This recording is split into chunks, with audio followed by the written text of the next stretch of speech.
This episode is sponsored by BetterHelp. The holidays are over, the decorations are down, and suddenly everything feels a little empty. It's normal to feel the winter blues after the holiday excitement. January, February, and March are by far my least favorite months of the year. It's cold and dark, and I have to get some extra vitamin D on board. I also need to keep my regular scheduled appointments with my therapist. So if you're feeling that post-holiday funk, I definitely suggest you checking out BetterHelp because maybe it's time to talk. You might also be one of those people like me who makes New Year's resolutions and you get super motivated. So maybe you need someone behind you to hold you accountable and come up with a plan to meet your goals. BetterHelp is super convenient, totally online. You have a therapist right at your fingertips whenever you need them. So head over to betterhelp.com/wifeofcrime1 to get 10% off your first month. That's betterhelp.com/wifeofcrime1 for 10% off your first month. Imagine what's possible when learning doesn't get in the way of life.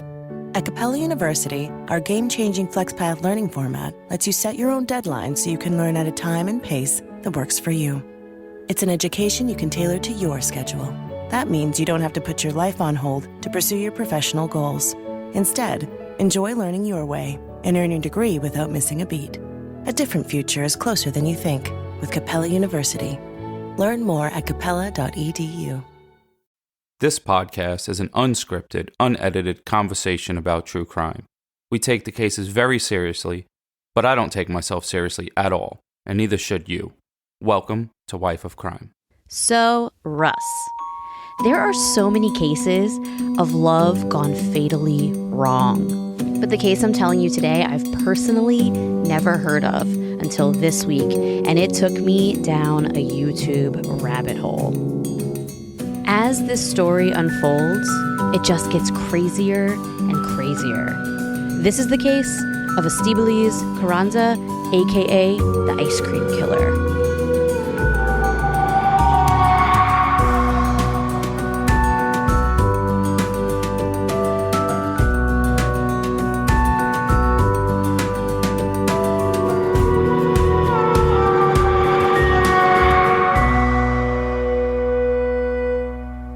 Hello, everyone. Welcome back to Wife of Crime, a true crime podcast where I tell my husband, Russ, true crime stories, and he reacts to them. What's up, folks? It's Russ, a.k.a. Vote for Russ, a.k.a. The Profiler, a.k.a. The Ologist, a.k.a. Ice Ice Baby. You're an idiot. And I'm Jess. A.k.a. she thinks she's the boss of me. No, I don't think I'm the boss of you. Stop. So the Ice Ice Baby is because Jess was trying to not let me have any ice while we're recording because she thinks it makes too much noise. But It does, but it's fine. What do you have against delicious drinks? I don't have anything against it. I don't know. I just don't want to hear the ice in the mic, but it is what it is. There's multiple episodes with ice jingling in the microphone. So what am I going to do? And beers opening. Remember the first few episodes, I'm opening beers and you literally say, and you didn't have to edit it out at the time, shh, they could hear that. True. Well, we're back for another week. Hope everyone had a good Thanksgiving. We haven't had an episode since Thanksgiving, except the one on Patreon where we watched and reviewed Mommy Dead and Dearest. Oh, yeah. Gypsy Rose is getting out on parole the end of this month, like right after Christmas. Yeah, she went in jail looking like, a hot mess with a bad wig. Uh-huh. And she came out looking like she got the Jenny Jones makeover, like she's going to come on the show. You didn't want me then. How about now? She definitely looks better now that she's an adult and has her life, ahead of her. And I don't know if she's getting like her hair done in jail or anything. But when she was on Dr. Phil, she looked pretty. But it was a really good episode. If you want to listen to our coverage of that, it came out in 2017. The documentary is on Max, HBO Max. And we watched it, talked about it, rated it, reviewed it, made fun of it. It was a good time. A little spoiler alert. Chris Farley does make an appearance in the documentary. Go check it out. Or listen to the Patreon episode. So, we'll start it off like this. Oh, God. What do you have now? Hashtag still fuck Zac Efron. Oh, my God. The Zac Efron saga needs to end. He's your favorite, hottest guy who is the best actor. Oh my So God. I'm going to continue to shit on this man. Why are you so jealous? I'm not jealous because, hey, look at him and look at me. His head looks like he injected steroids in it and didn't work out. Stop. So we good. But to make you happy, I'm actually doing this for you. Oh, okay. What are you doing? Your homie Zac Efron, people tagged me in this, you pieces of shit. Well, I actually posted on the story. Well, all you people that tagged me in this are pieces of shit. On December 11th, he will be the 2,776th star on the Hollywood Walk of Fame. Good for him. We got a lot of messages last week because I forgot about The Greatest Showman. The Greatest Showman is like one of his best performances, and I totally forgot to bring that up. Oh my God, how good was he in that? He was really good. He was. Your mom hit me up like, Zac Efron's better than Nicolas Cage and all these, like, give me a break. Listen, the saga needs to end. We have to stop with this. We've been talking about Zac Efron for literally like 2 years at this point. Well, because we were in a drive-through movie theater and stuff. And Drive-in. yeah, there's no drive-through because by the time you got out, the movie wouldn't, that wouldn't work. Yeah, and Jess like whispers, he's such a good actor. Like, what? Okay, enough. So, also, I was enlighten everyone to the conversation we were having the other day. So, it's an ongoing thing where Jess is like, thinks she's funny, and she's normally not really funny. I am funny. And other listeners have agreed, and they've commented and wrote messages saying Jess is funny. Yeah, but they only said that after you said you're funny. Like, you don't have to tell people. Like, someone that's funny doesn't say, hey, I'm funny. They make people laugh. Yeah, whatever. What are you going to say? But we were talking about that. I was like, Jess, you're not really that funny. She goes, yes, I am. I made you laugh at least 150 times. And I'm like, Jess, we've been together for 12 years. So I had to do the math. I was just thinking of a number in the moment, and 150 came to mind, and I didn't specify the time frame of how like the 150 might have been this week. So, no, you said since we've been together 150 times, it made you laugh. So I had to do the math. So I said, all right, we've been together for about 13 years. So how many days is that? Let's see if Jess made me laugh. How many, like, per day? So we've been together 4,745 days, and she may have made me laugh 150 times. So I said, all right, let me try to make it be a little better. So I went to weeks.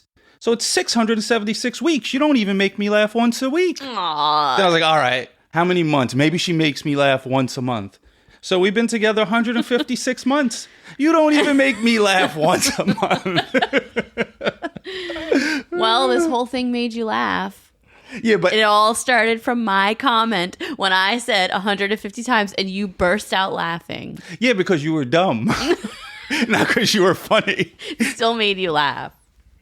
So one thing that I noticed this week, we posted on 2 platforms. We posted a video of me drinking your drink because you always complain that I want to drink your drinks and share your food and eat your food, which I do because I'm your wife and that's what I do. Well, other guys know this too. Like, your wife will place their order or girlfriend, but they'll also try to place your food order because they're going to order 2 things they want and they want to eat out of both plates.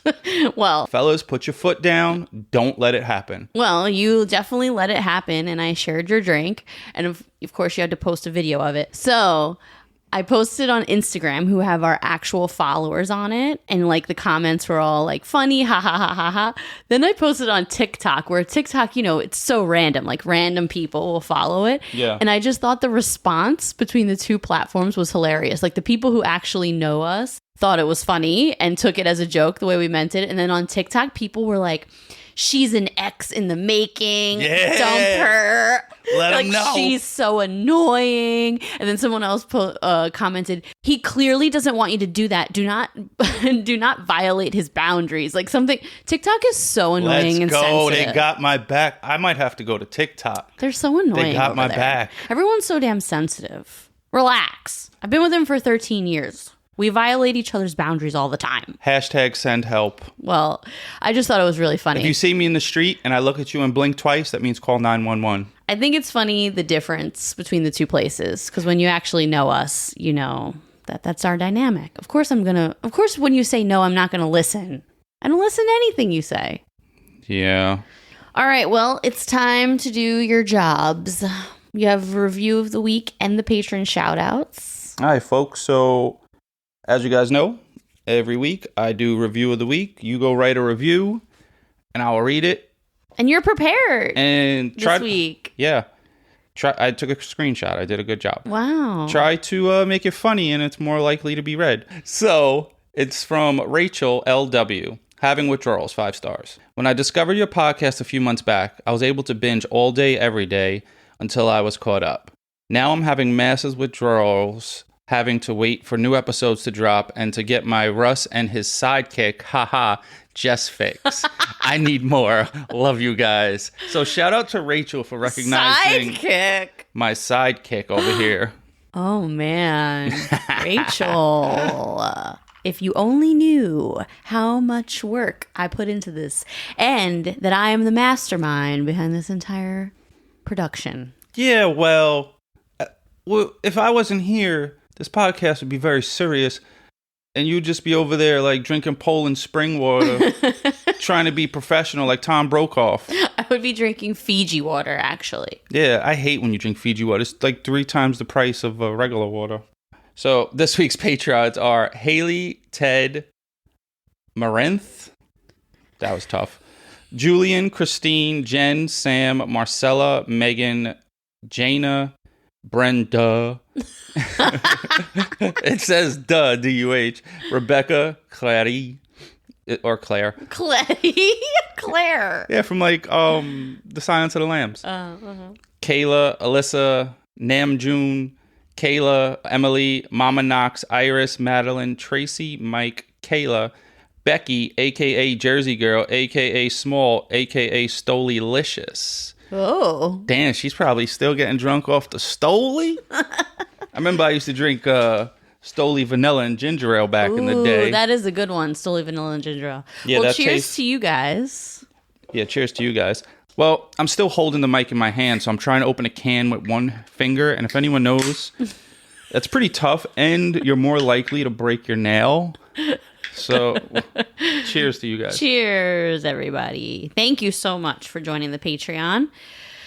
And, speaking of Patreon, I do a poll. And the past few episodes have been the results of the poll that I did.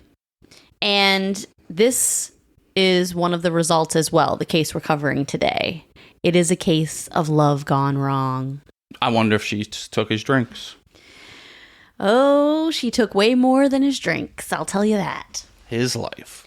When it comes to cases of love gone wrong, there are so many murders to choose from. Husbands killing wives, wives killing husbands, and love triangles that have gotten way out of hand.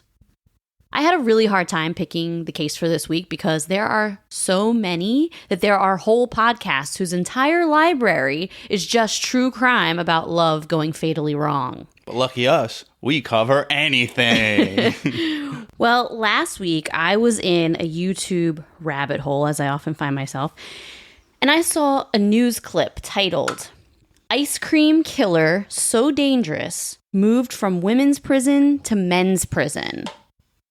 I had to click it. This click sent me down a spiral of a few hours trying to find as much information as I could on this female killer dubbed in the media as the ice cream killer. When you think of ice cream, what comes to mind? Mr. Softy. It's sweet. It's comforting. It's a delicious snack. It's your dad's favorite treat that your mom doesn't want him to eat. It is my dad's favorite. He loves ice cream. Get Chuck a pint of ice cream, Kerry. Estibaliz Carranza, the murderess I'm telling you about today, was quite the opposite of those things. She was a very pretty lady. She was probably the most attractive killer that we've ever spoken about. Oh, damn, I gotta look her up. On our podcast. But as you will see, looks can surely be deceiving. Are you ready? Yeah. Her name is Estibaliz Carranza. I spelled that so bad that nothing popped up. I'll have to show it to you in a minute. No, I can't go through the story and not know her face. Okay, hold on. After you told me how hot she was. Yeah, she's really pretty. Well, that's her. I could see it. Yeah, she's very attractive. So we're going to call Estibaliz Carranza Esti for the rest of the show because it's just easier to say, and I don't have a good Spanish accent, so I sound especially white saying it, like the way I say coquito.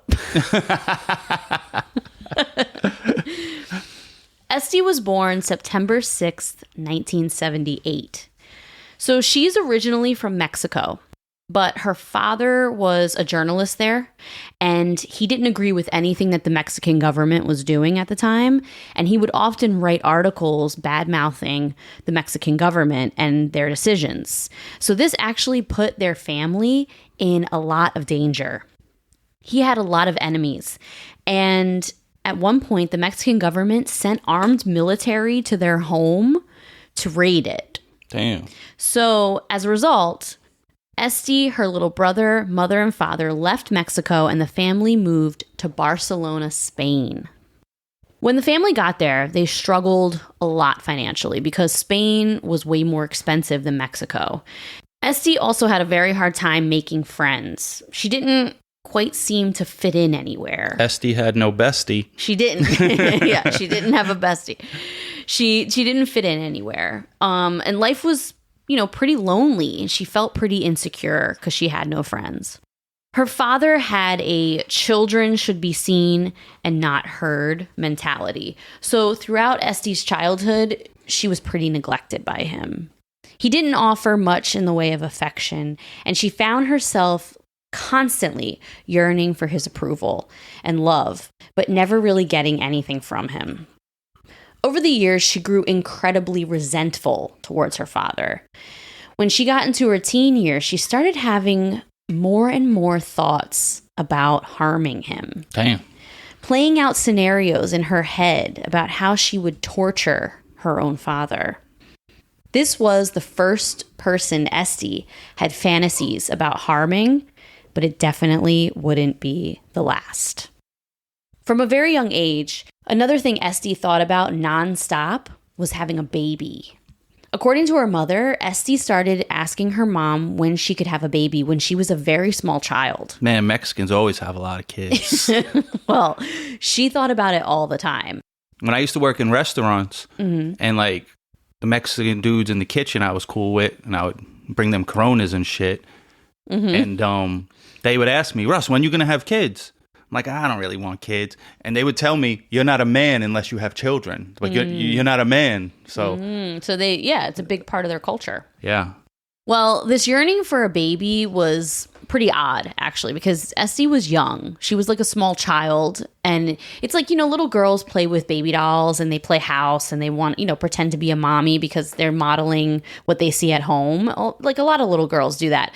But according to her mother, it was like an obsession. She asked about it all the time, like when she could have her own kid. I think it's weird that little girls get like baby dolls. Like, really? Programs right away to like teach them to take care of a baby.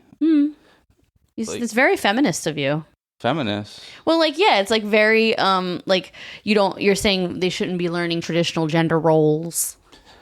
Well, I want you to want to have traditional gender roles, but there's other things besides a baby. Yeah, definitely. Maybe give them like fake bank money or something. I don't know. But then there'll be a gold digger trying to have a baby.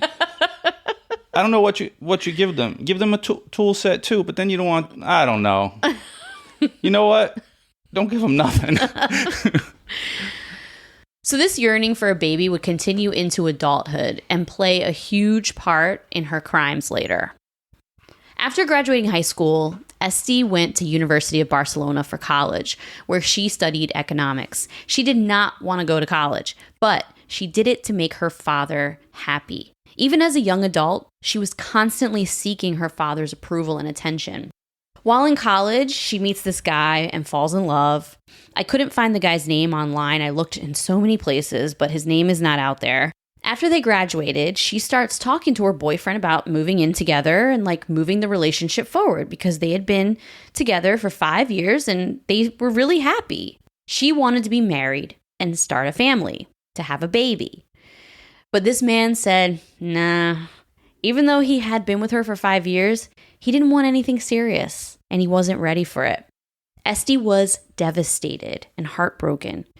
She thought this was her future husband, so him breaking up with her totally tore her apart. Esti started getting those dark thoughts again. Oh, damn. So if she don't get her way, she starts getting crazy in the head. One similar to the thoughts she had about her father when she was younger, except this time it wasn't just torturing. She fantasized about murdering this man. She thought about all the ways she could kill him. She went as far as to totally plan out his murder, but she didn't act on it. She stopped herself and instead decided it was time to move away to a new place and start over, to kind of get a fresh start. That's a good idea. She wanted to move away from her father and her ex, and maybe then these violent fantasies would go away. It's a good idea to just move away, because if she would have killed him, she'd be moving to prison. Definitely. And I know orange is the new black. That's a thing. But not in real life. That's just TV. You guys already know because we have been talking about them for a while now. Via Hemp is by far one of our favorite sponsors we've ever had, okay? We use their products all the time. Maybe you're a little like me. You're a little anxious. You have a hard time settling down. You're kind of wound up a lot. If that's you, Via Hemp products are for you. Check out their website. You will find something that speaks to you. Maybe you're like Russ. You have a hard time sleeping because you have bad nerve pain or chronic pain. Then Via Hemp is for you because their gummies will help you get some quality sleep. Maybe you're looking to have a really good time. Maybe you just really like edibles. You want to laugh. You want to get the munchies. You want to watch a movie and have a really strong belly laugh.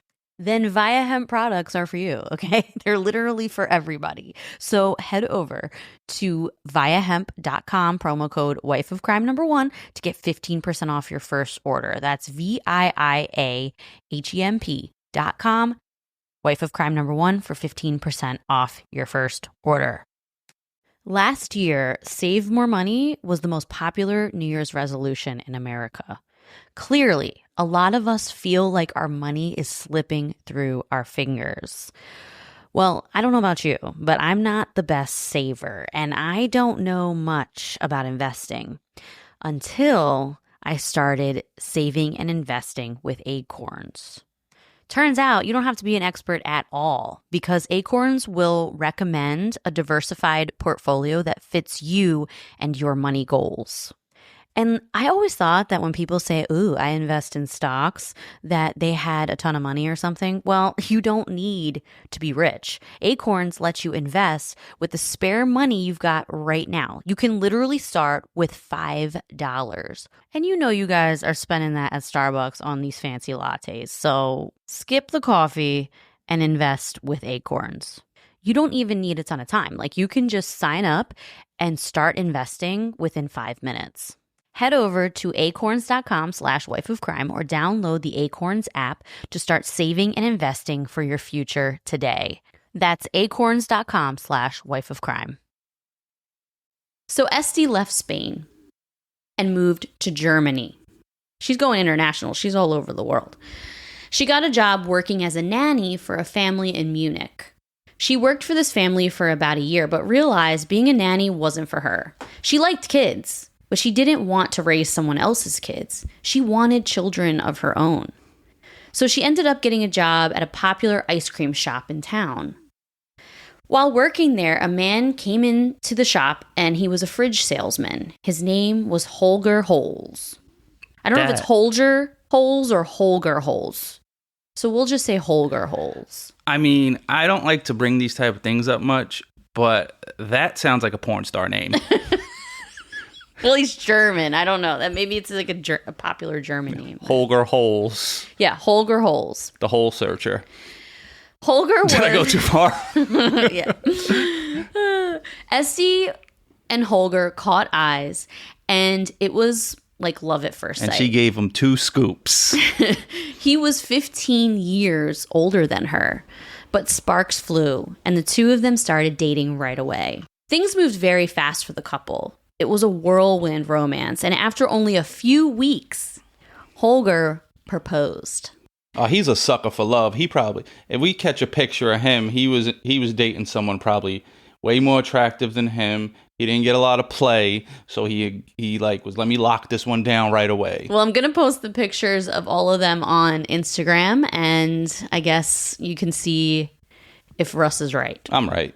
They don't call me the profiler for nothing.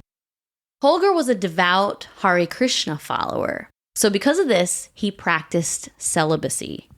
Esti was okay with this, and in fact, she found it romantic that he was saving himself for her. She was so excited to get married. It's everything she ever wanted. You know what? Now I know he wanted to get married. He wanted to have sex. Yeah. Well, just wait. I know some people like that. They meet people and they get married right away, and like from the churches, and they're like, we know why you getting married. He was a Hare Krishna follower, which is a form of Hinduism, and they practice celibacy to kind of like keep that sexual energy inside. They kind of do it as a spiritual practice. Yeah, but then you have blue balls all the time. So Esti was okay with this. She found it romantic, and she was excited to get married. It's everything she ever wanted. After getting married, however, Holger told her he wasn't just celibate until marriage, but he wanted to continue celibacy, except for procreation. What? Holger also revealed his true colors to Esti once they said, I do. He became really controlling, and she found herself in a relationship with a man who was angry and controlling just like her father. But if you're not sleeping together, that's just your roommate. Well, they're legally married, so... Yeah, well, ignore the paper. You're roommates. In 2005, Holger told Esti he wanted to move from Germany to Vienna, Austria, and open an ice cream shop, just like the one she was working in. It was an opportunity for them to open a business, and Holger told her that once they move there and open up their business, they could start a family. He'll give her some sugar, finally. Exactly. Esti was really excited. Having children is all that she's been longing for years, so she was so ready to go off to Austria and get this going. You know what's crazy? He never had sex, right? So she's waiting all this time to have some sex with him. It ain't gonna last that long. He never had sex before. No, he's had sex before. He just didn't have sex with her because after he became a Hare Krishna follower, he just took a vow of celibacy. Oh. You're not like, he wasn't like one from a child. He became a Hare Krishna follower when he became an adult and then took a vow of celibacy. I think he just has low testosterone and he's not horny. Well, I don't know. It's his spiritual journey, whatever. After getting to Austria and opening the shop, Holger shows his true colors again. He would have Esti go to work in the shop while he stayed home, watched TV, and played video games. What? Pimpin'. Shut up. Holger just wanted to be a kept man.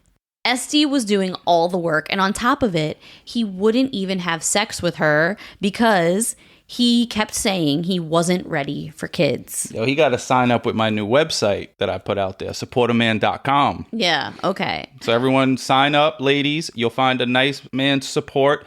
All the men are going to be a 7 and up on the scale. No, they're not. No, I'll make sure because you only. He won't even have sex with her. Well, he's terrible. You know, you could pick your man by hair color, firmness of their butt, whatever, size, everything. She was getting so fed up. She thought to herself, this was his idea. He wanted this, and now he's doing nothing, and I'm doing everything. Her resentment started to build up.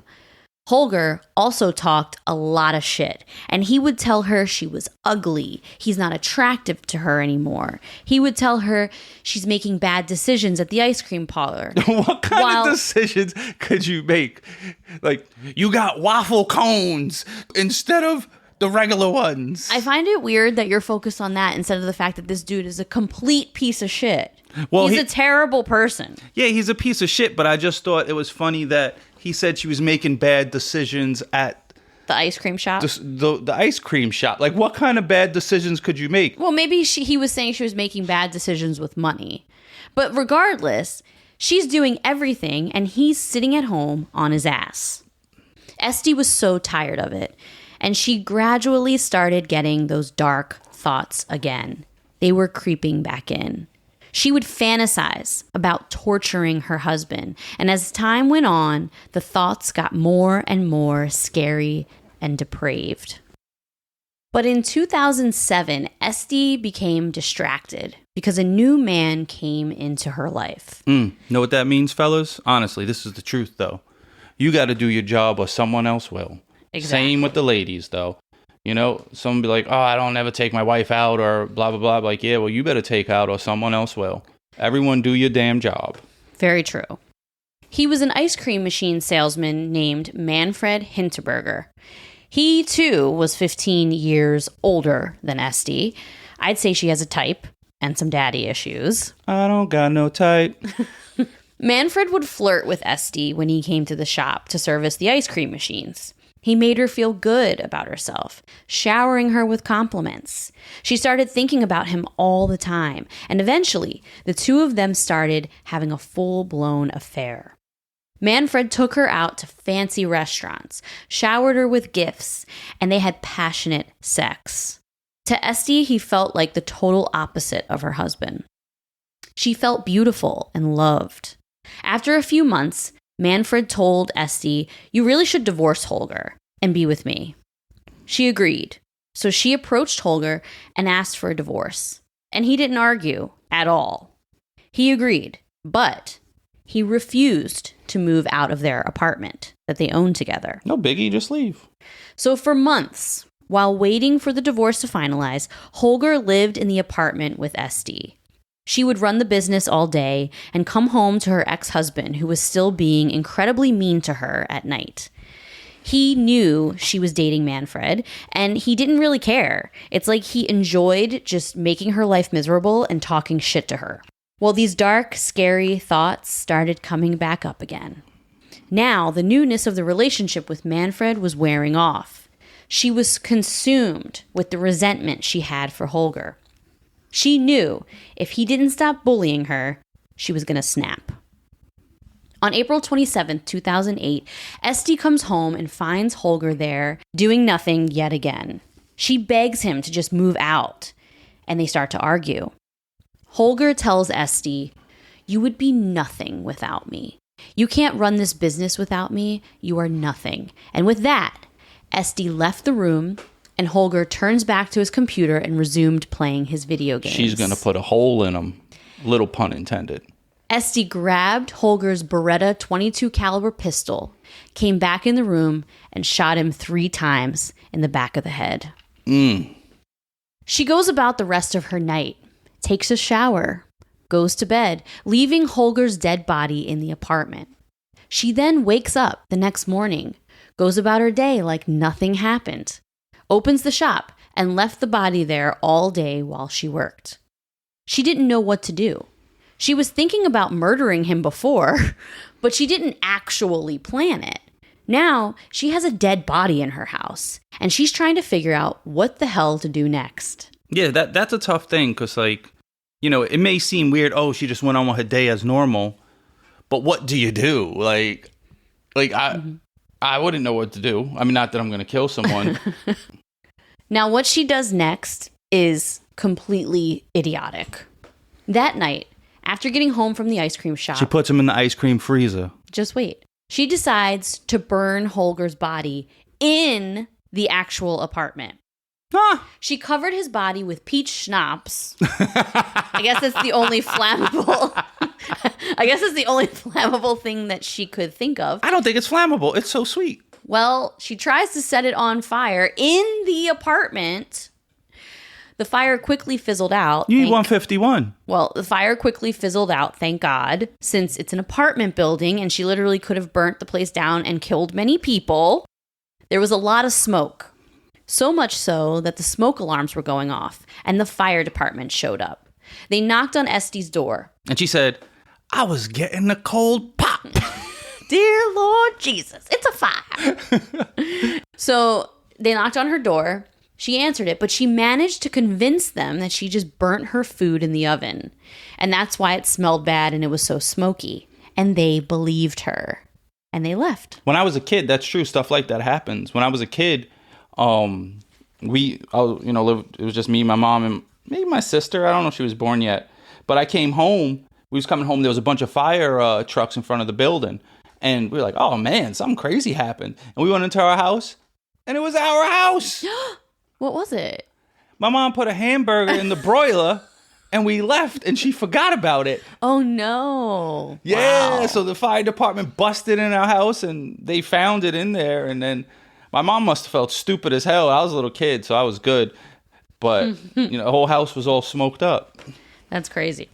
Well, the next day, so this is day 3 of living with a dead body in her apartment. And now it's probably starting to stink, right? Yeah. Esti's like, okay, I got to figure this out. So she remembers that in the ice cream shop, she has some large ice cream tubs that are empty. So she brings them home from the shop. And on the way home, she stops at a hardware store and buys a chainsaw.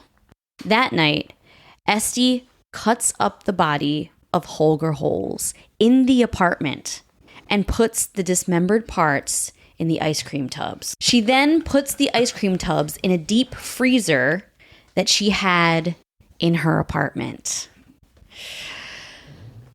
So people who knew the couple, like their employees and friends and stuff, started asking about Holger, and Esti told them, he left me. He just ran off to India. And they believed her because, he is a Hare Krishna believer, and she said that he wanted to practice it more intensely and move to India. So everybody that knew him kind of bought that story, including her boyfriend, Manfred, who was really happy Holger left. He was like, oh, good, this guy left. Get him out of here. You know what? Good things. In a lot of these stories, they get the newer boyfriend involved in getting rid of the body. And those dudes are idiots. No, she didn't get him involved. After a few months, though, Esti's lease was up, and she was told by the landlord that she needed to move out. Holger was still in the ice cream tubs in the deep freezer in her apartment. She needed to move him to the ice cream shop.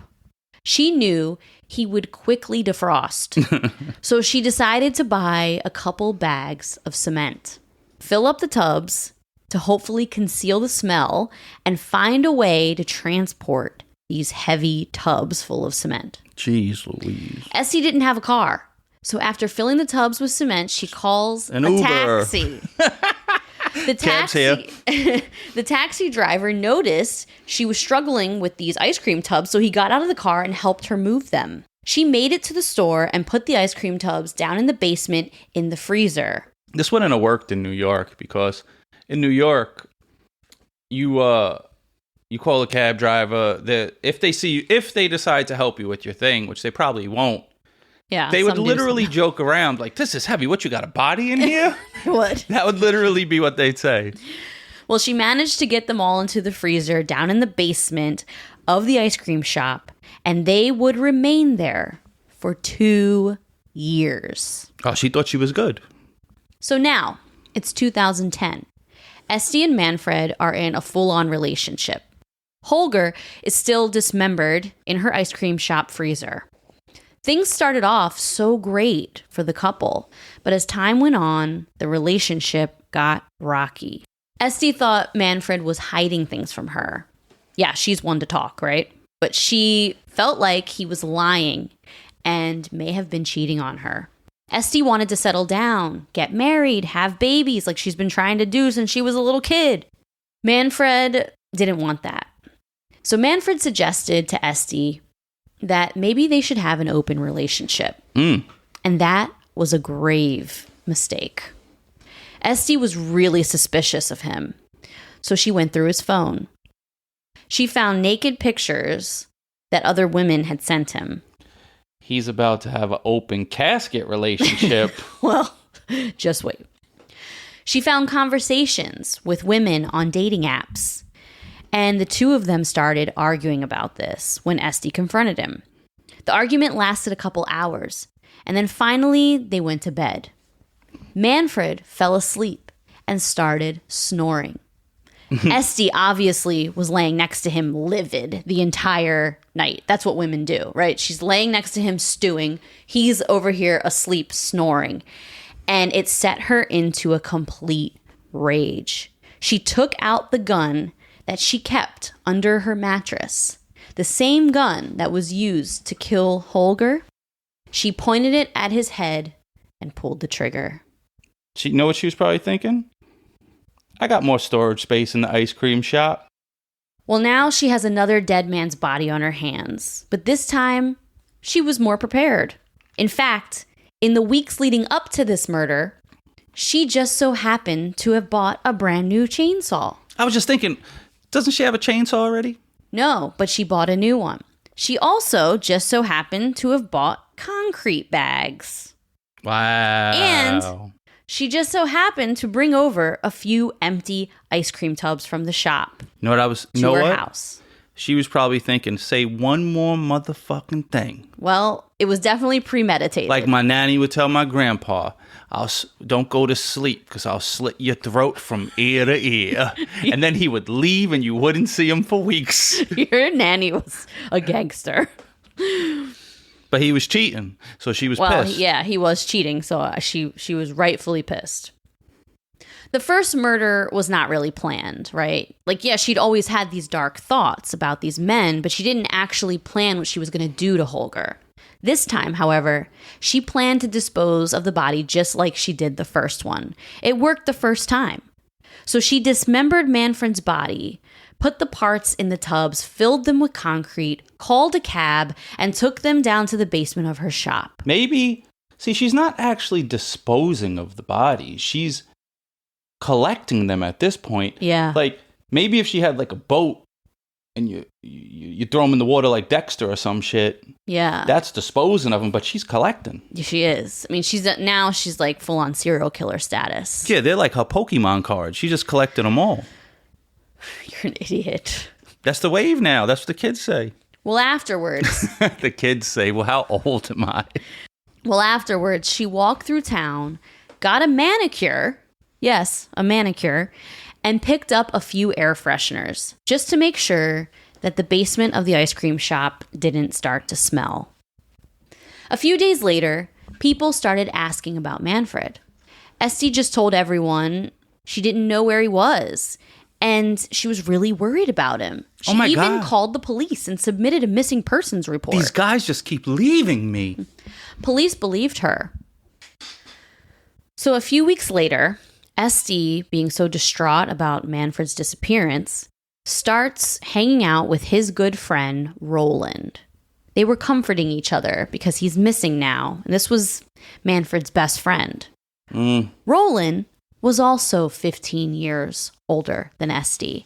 So they start hanging out, and Roland starts falling in love with Esti. She and Roland started dating, and she was head over heels for him. On June 6th, 2011, 8 months after killing Manfred, she comes to work like any other day, but there's a lot of commotion outside of her shop. She walks in to find men who were working on the pipes in the basement of the building completely horrified.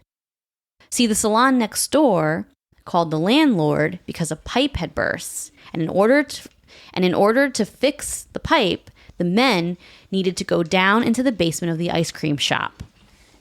These men called police after working down there on one of the water pipes. One of them accidentally knocked over one of the ice cream tubs. The lid pops off, and they see a human leg in the concrete. As soon as Esti finds out that the police were called, she hightails it out of there and goes on the run. That's funny because when you say hightails it out of there, and if it was me, I would have been like, and she booked it. Well, she goes on the run. She got into a taxi and managed to make her way to Italy, 300 miles away. A manhunt ensued because she's the prime suspect, obviously. But finally, authorities caught her in Italy 4 days later, and she was extradited back to Austria. She was interrogated by police and within a day gave a full confession to both murders. While in custody, she was given a medical examination and found out that she was 2 months pregnant with Roland's baby. Shit.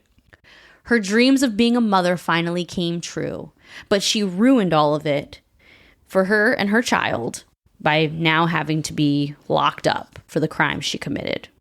Roland stuck by her, though.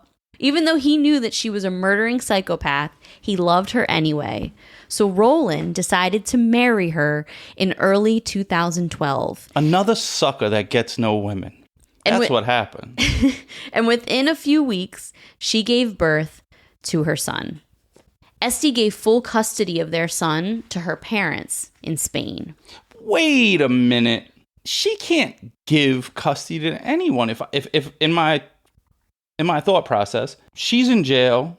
If the dad like, oh, that's my kid, that's mine. He didn't want it. Obviously, he didn't want to raise a kid by himself. He agreed, and her parents took custody of the baby. What? He didn't. You just do what you got to do. Well, he didn't. So he's a piece of shit too. Take care of your kids, motherfuckers. Esti's trial began in November of 2012, and it didn't take long for her to be sentenced to life. She was sent to a psychiatric facility for dangerous criminals after being evaluated by a psychiatrist who diagnosed her with a personality disorder. I can't find her official diagnosis. When I was researching this case, I'm assuming it's like psychopathy or, she's a sociopath. But I looked for Dr. Grande's channel. So Dr. Grande, by the way, is one of my absolute favorite YouTubers. If you're into like forensic psychology and you're into that side of true crime, you have to watch Dr. Grande's channel. He's the best. I love him. So I went on his channel. Is he fat? No.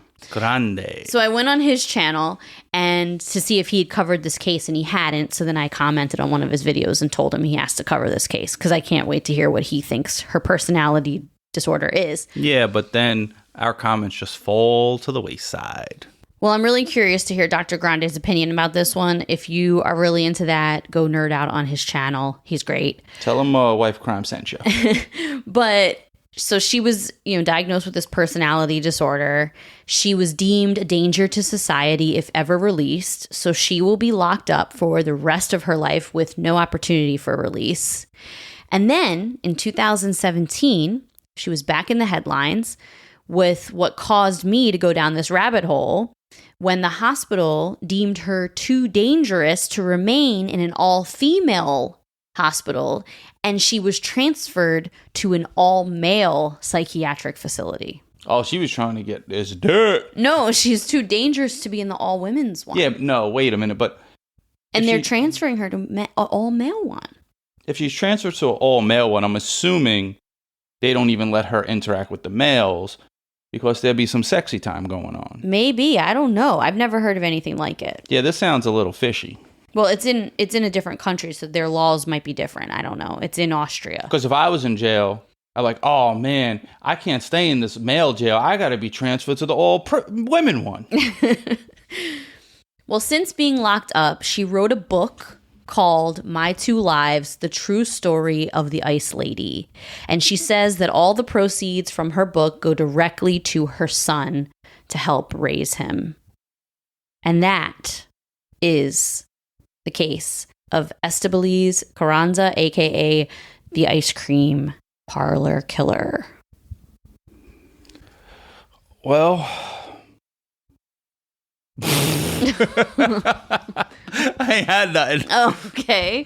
I found that case so crazy. I mean, I think like the whole time I was reading about it and listening to podcasts about it and all that, it's not a very well-known case, which I don't really understand why it's not a well-known one because it's so nuts. Like this lady clearly has daddy issues. She's clearly a psychopath.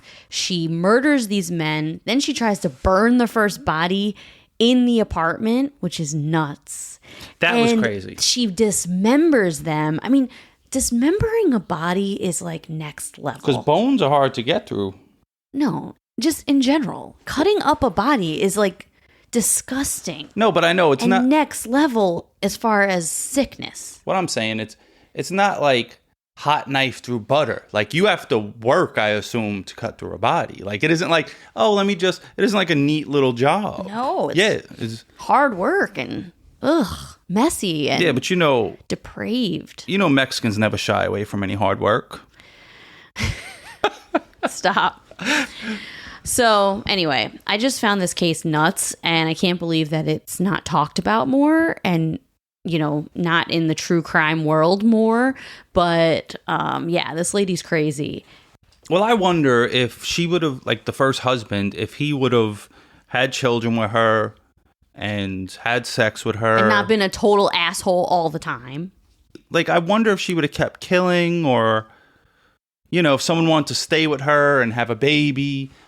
I wonder if she wouldn't have went down this path. It's not in everyone to commit these things, but I wonder if she got what she wanted.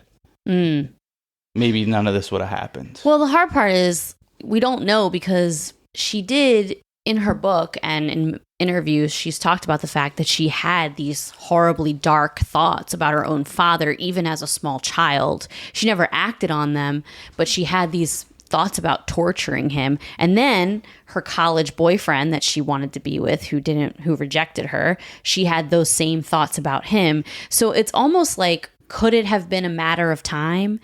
Nature versus nurture vibes. Like, was it always inside of her? I don't know. It's something we'll never know. It's kind of like the Tootsie Roll lollipops. The world may never know. Yeah. So for all the old dudes and gals up in here, we know what we're talking about. But the kids, look up the Tootsie Roll owl lollipop. Oh, yeah, thing. I haven't seen that in a long time. Yeah, because then, he tries to lick the lollipop, then he eventually bites it, and then they say, the world may never know. Because they say, what's at the center of a Tootsie Pop? That's the question. No, it's not.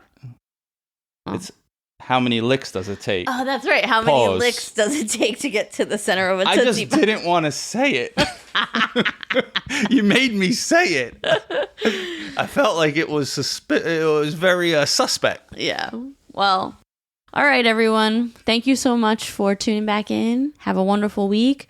And check us out on Instagram at Wife of Crime Pod, and Facebook at Wife of Crime, the Crime Family, and Patreon at Wife of Crime Pod, and wifeofcrime.com, our shop with our cool merch. It's almost Christmas time. Buy somebody something nice. Go buy some Tootsie Roll lollipops and watch the commercial. All right.